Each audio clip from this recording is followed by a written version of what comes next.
Welcome, Next Gen fan, to another amazing edition of Mentor Moments. Today, I am joined by the wonderful Fabio Marciano. Fabio is a motivated brand builder and brand developer with 15 plus years of consumer brand marketing experience in the retail, food, and beverage spaces. He's extremely passionate about digital marketing and helping transform businesses. And today, we're going to chat about it all. So I'm so excited for everybody to dive in. Fabio, thank you for being here with us on Next Gen HQ Live. Unfortunately, we're not in person, but we'll take what we can get. So thank you. No, hey, pleasure's all mine. Love what you guys are doing there, and you specifically, and just trying to share some insights and knowledge and learn from others as well. So this is great for me as well. I absolutely love it. We cannot be more excited. We're going to dive in right away, Fabio. I gave you the little background. We're going to do some rapid fire questions, a little bit of a Next Gen HQ tradition. So I'm not going to try to get you sweating too much, but we're going to get you loose up. I'm feeling a little good before we dive in here. So are you ready? Scared. No, I'm ready. Let's do this. Awesome. What is one book that you would recommend everybody read right now? For marketers, I actually, hold on. I didn't know you were going to say that, but can you see this book? It's probably backwards. I got it. It's this thin, guys. It's called Marketing: A Love Story by Bernadette Jiwa. I give it to all my team members. It's just $7, $8 on Amazon. It is just a beautiful, short, wonderful book, all about the power of story and storytelling and marketing. And I give it to folks. A lot of people that I encounter, they don't know marketing 101 or weren't schooled in the CPG way, etc. This book just does a beautiful job of explaining why the heck I keep talking about story and product and working together to create that cohesive story. So I love that book. Can't recommend it enough. Truly, truly beautiful. We had a great session yesterday with an amazing individual named Scott Harrison, who's the founder of Charity Water, and he was talking about storytelling. So I'm sure this will resonate greatly with a lot of individuals. Moving on, Fabio, digging a little deeper into your personal life a little bit. What is one wellness habit that you have for yourself? I feel like I'm a prop guy today. I drink about 100 ounces of water every day. I make sure I hydrate like crazy throughout the day. Unfortunately, I drink way too much coffee. So you got to make sure, inputs, output, make sure you're hydrated. I also try to work out 5 days a week. I feel like you got to stay on top of your game and you got to be in good health. So be hydrated, work out, have some fun. This is about to be the best conversation ever. We're in the rapid fire questions and I'm already loving all of these answers. I'll give you one more before we dive in a little deeper. But last question is, what is one productivity hack that you have in order to work better every day?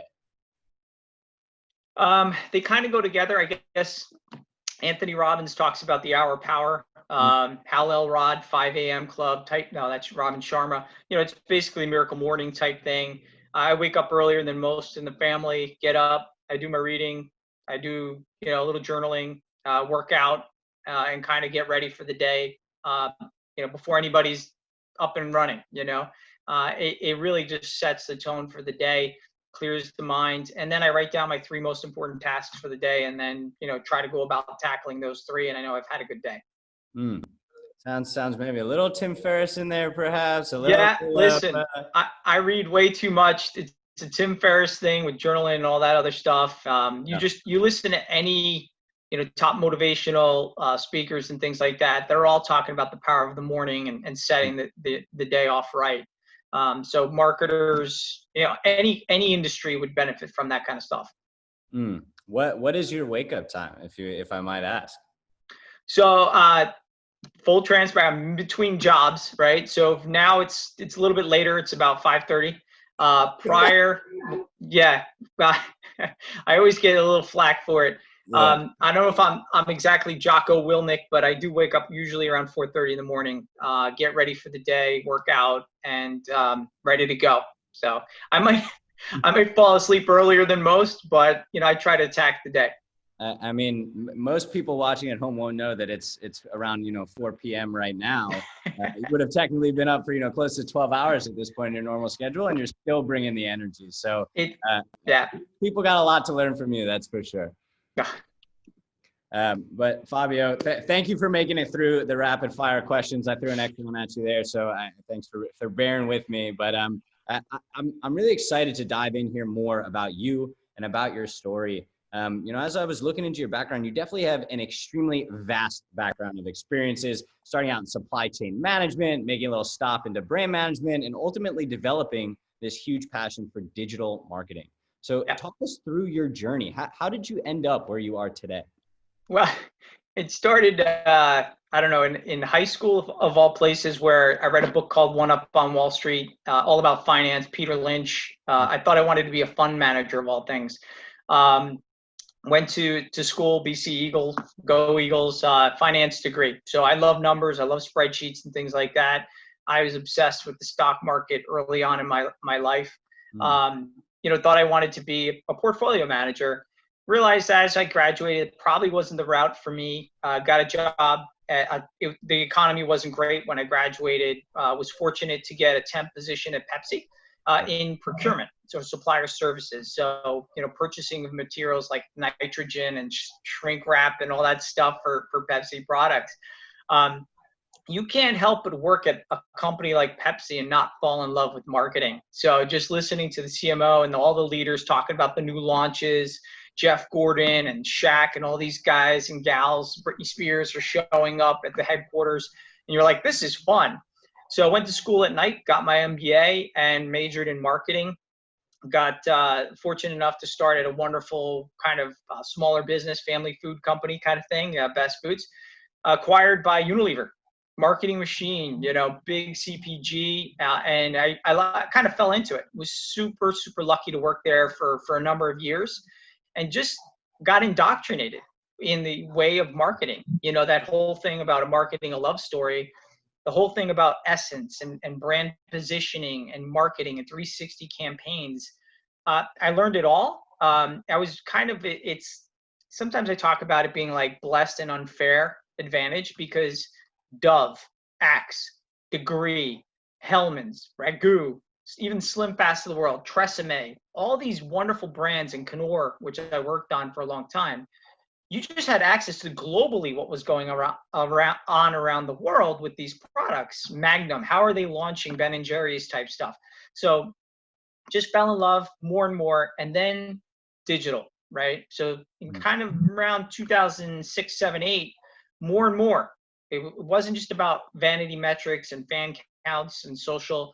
It was SEO and SEM and content. And I was a little at the leading edge. Wonderful media team kind of just took me under the wing. Gail Tifford, who's now at WW.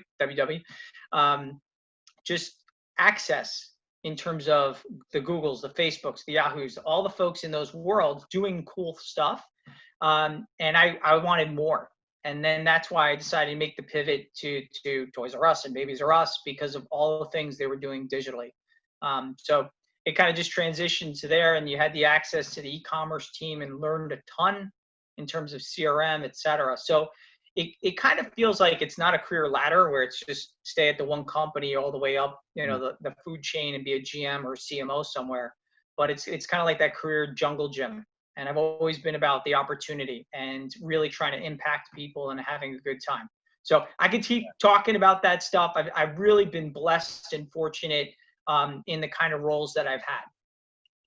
It's truly incredible. And I feel like so many things to pull out of there. I think one thing that's sticking with me is you got like all of these pieces that are weaving together. And I want to ask you how you do it, how they all fit together. This love for numbers mixed with this love for storytelling, mixed with the whole digital piece. It seems like you're not afraid to take on new challenges, which I think a lot of people are. So talk us through how, you kind of see all of these pieces of, what makes Fabio great at what he does coming together and bringing, you to where you are now.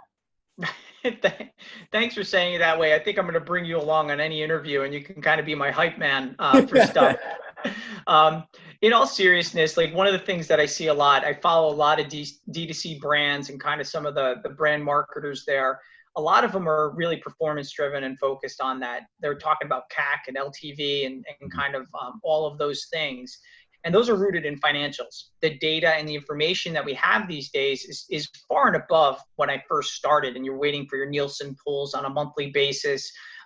You don't have direct access to the selling, so you don't know if the direct impact.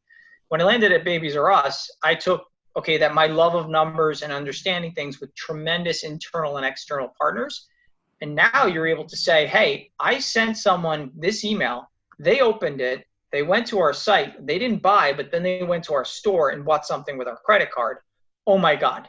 Now I know every time I send an email, it's X amount of dollars. Hey, it's this amount of impressions. Hey, someone who is in this cohort, we kind of segment people, have a higher affinity for the brand. And it's all of this kind of like weird stuff that you're talking about. On the same side, that all means nothing if you're not building a brand. I always say, like, hey, the moment you turn off performance marketing, you turn off your Facebook ads, you turn off your media, and you're unable to sustain a business because you haven't built and invested in your brand and your customers and the experience, you're going to die. And that's a problem. And I love reminding folks to say, hey, it's not just about the ads and it's not just about the performance and stuff. What are we truly laddering up to? What are we building? What's the emotional side of things that we're bringing to our customers? It's all interconnected. The best brands do it and do it really, really well. I think that's truly incredible. And I know, one thing I read about you is you have a huge passion for helping transform businesses and helping, create these incredible campaigns that do evoke these feelings that, make people, like you're saying, interact more with the brand and not just, okay, what's our performance metrics? So when did that love come in? Is there a moment that you can go back and be like, wow, I remember when I worked on this amazing product where I felt, oh my gosh, like marketing is so, like, it's so much more, I think, than the Facebook ads and the SEO, and there's this life to it that it seems like exists in everything you do. Yeah, I mean, the first thing that hits me is our Knorr business and working with our chefs, just the passion that they had for their day to day, and trying to share that passion through videos and content, and just in kind of reaching out through social with our customers and just helping them be successful. Because mealtime is such an important part of the development of kids, and, families that eat together, they perform better. And so when we saw some of the stats and things around that, I was blown away. I was like, oh, well, I grew up, my dad raced home and made sure that we were all sitting around the table eating together. And I never really thought about it. And I was fortunate to have that. Not everybody has that. And, even with my family, we try to make sure that we're all sitting together and attentive, the phones to the side as much as possible, and building that. And I get goosebumps thinking about just trying to talk about, like, okay, it might be a campaign about what's for dinner or something along there, or what recipe, but making it so that mom and dad could put good, nutritious food on the table in a quick, easy manner that kids are going to love.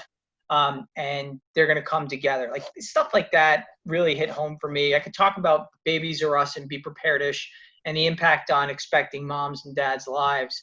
Those kind of two things where I was like, this is so much bigger than money and sales and things like that. We can have an impact on people's lives. Wow.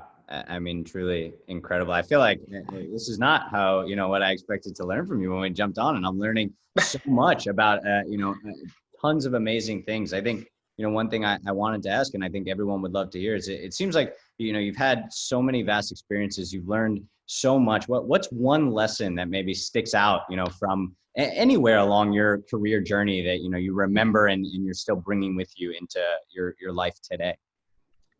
I was just thinking of one thing about being a learning leader, and just at the end, I thought of this comment. It was early in my career as an assistant brand manager. I'm a little bit of a workaholic. I admit that. It's like, woe is me. It's like your greatest weakness on an interview, and you're talking about your workaholic. So I kind of love what I do and everything. My boss, Mike, said to me, he goes, Fabio, we're not curing cancer. We're selling pasta. Go home. And here was a guy toward the end of his career, and he just sat there and he just kind of grounded me on like, listen, dude, it's important. We got to drive profit, but at the end of the day, go home to your family. Like, we'll tackle this tomorrow. Like, it's not a pressing thing. And that was a long time ago. And I think we lose sight of that, you know, the actual importance of family and relationships, and also instilling, as, you know, I get older in my career, when I look at my teams and I say, go home, work from home, you know, like struggling with daycare issues or something like that, go home. Like, you can work from home, you know, like everybody's got one of these, you know, like it's a computer in your pocket. Like, I'm not saying like disconnect, you know, we're not curing cancer in most cases. And you got to live a life outside of work. You got to invest in those relationships now, because if you don't, they're not going to be there down the road. I think it's so important, and especially, you know, the audience that's watching this and listening, young entrepreneurs, people that are building the next generation. You know, they want to work. They're all probably in those interviews with you, being like, "Yep, no workaholic right here, me." You know, I'm willing to put in as many hours as possible. So I think people do lose sight that it's so important to build those relationships and have that separation. You know, Fabio, as we get closer towards the end, I think. I'd love to hear from you if there was a kid kind of jumping out of college now, looking to maybe start and follow in your path and achieve the success that you have. What's one piece of advice that you would offer them, aside from, you know, go home, we're not, you know, curing cancer, but beyond that? Yeah. Just the caveat. I know we're going to run long on time. I usually talk too much. There's a time to work hard, and there's a time to reap the rewards. So there is the piece. I did it early in my career, you know, burning the midnight oil and getting my degree at night and still working a lot of hours. So yes, you have to do that, but there's the time where it's like, okay, I'm going to rely on my experience. I'm going to rely on my team. I'm going to delegate and do that. So I would do that. The advice I give to all people, and I always talk, and they joke, oh, here he comes with a book recommendation or a podcast recommendation and stuff like that. And that's why I love what you guys are doing at Next Gen HQ, is be a learning leader. Be someone who is a lifelong learner. You know, you don't have to make the same mistakes that your peers or others have made before you. There is a book, you know, I think it's Tony Robbins or someone said, hey, a book is 10 years of someone's life distilled down to 200 something pages. A podcast, I listen to podcasts all the time. I can go in and say, oh, okay, how did Gary Vaynerchuk handle that? Or, you know, Nathan Latka, how did he sell or scale his SaaS business? And you understand quickly the way they did it. You know, Rachel Hollis, how is she dealing with this certain situation in her life right now? You know, CMO Moves. I love that podcast and what Nadine Dietz is doing with Adweek. Like, oh my God, access weekly to a CMO for 40 minutes telling me about their life and their struggles and how they got to the top. Done. You know, it's just like it's all out there. And so if you just do that, commit yourself to whether it's a book a month to read or a podcast a week or day, be a lifelong learner, and a learning leader. That's always my advice to people. You'll come out ahead. You'll have seen the models and things that you can apply to your day job, and things just get easier. You kind of, nothing is new under the sun. You just apply what is learned from the past. Yeah. We can relate to that truly here. One of our next gen values, never stop learning. We're there. I think, you know, I can't remember, it might've been a Tim Ferriss type that was, you know, if you say you're done learning, you basically said like a big sticker on your forehead that says, I give up, I'm done. Yep. I've done everything I need to do. And I think what's so amazing is to see somebody in your shoes, having, you know, worked multiple years, climbing that corporate ladder, getting to an amazing place and being able to say, you're not done. You don't stop there. You keep learning, you keep getting better. You know, I love to end these interviews, Fabio, by asking people, what excites you about the next generation? There's so much I feel like that's happening. You're saying it now too. You're never done learning. What is something where you're like, I'm really excited for the next generation to do this, to see this, to be this? So I told the story earlier where I was getting my MBA at night, right? I was going to school, working and getting my MBA. When you started in brand management back in the day, you needed your MBA. Like all the top, you know, CPG firms and stuff, they required it. Now you're having folks that you don't even need to go to college, and you're able to kind of start your business career or your life. You don't even have to go to a company to quote unquote validate you. You can start your own company while in college or in high school or on the side. You can have your side hustle. For me, the barriers to entry are so low. And for me, when I see some of these folks that are just, they're hustling it, whether it's on their day job, they're grinding it out, they're not satisfied. Like it causes its own issues where someone's in a role, you just promoted them, and 6 months later they want, the next promotion. Thank you. I can't wait to have those conversations. I love it. I've had actually with a direct report. She's like, I want your job. Game on. Let's do it. Here's the path. This is what you need to do. I love the hunger. I love the passion. You got to do the work. You got to be good to people. You got to be an empathetic leader. Don't sit there and steamroll people. But I love the fact that the barriers to entry are so low. You can start on Instagram, a WordPress blog. You can do a YouTube. You can be Facebook. You can do D2C. You can do Amazon drop shipping. There is no excuse why you can't be a marketing superstar like overnight with actually knowing your craft and learning it, because just Google it. You can learn quickly by a couple of vehicles that are free. You can reach out to mentors. I could reach out to you and be like, hey, what's the biggest thing you've learned? So there is no excuses. And I love when I see that mentality from the next generation of folks stepping up and being like, yeah, I don't need you to validate me. I'm doing this. I'm going to outwork you. I'm going to out hustle you, and I'll see you on the 30 under 30 list and all that kind of stuff. So it's exciting. I love when I see that passion and energy and the fire in people's eyes. We love that too. I think you're spot on. It's the hunger, seeing Fabio. I see you, and I'm coming for you. I want to be there. I want to outwork you. I want you to set the example so I can say that's where I'm shooting for. I think that's truly amazing. So many things to pull out here. I'm gonna have to go back. I gotta make sure I can get my notepad out and write some of these things down. All these books, all these people. Anything to share before we finish off? Last words, parting thoughts, things for this audience that you want them to kind of take away as they get to know Fabio. I think it's John Gordon. Be humble, hungry, and smart. Those are the best teammates. Be humble. Make sure that you're like, that's that learning mindset. I might not know, but I will. Hungry. You got to want it. You got to show that passion. Sometimes they smart or nice. Like you gotta walk the talk. So invest in yourself, the skills. Doesn't mean paying some, internet coach to help you in something like that necessarily, but invest in yourselves. It's going to pay off time and time again. Fabio, on behalf of the entire NextGen HQ family, thank you for everything. This was wonderful. Listen, pleasure's all mine. I love chatting with folks, and anything I can do to help, always open to chat. We will take you up on that for sure. Thanks, Fabio. Thanks so much, man. This is great.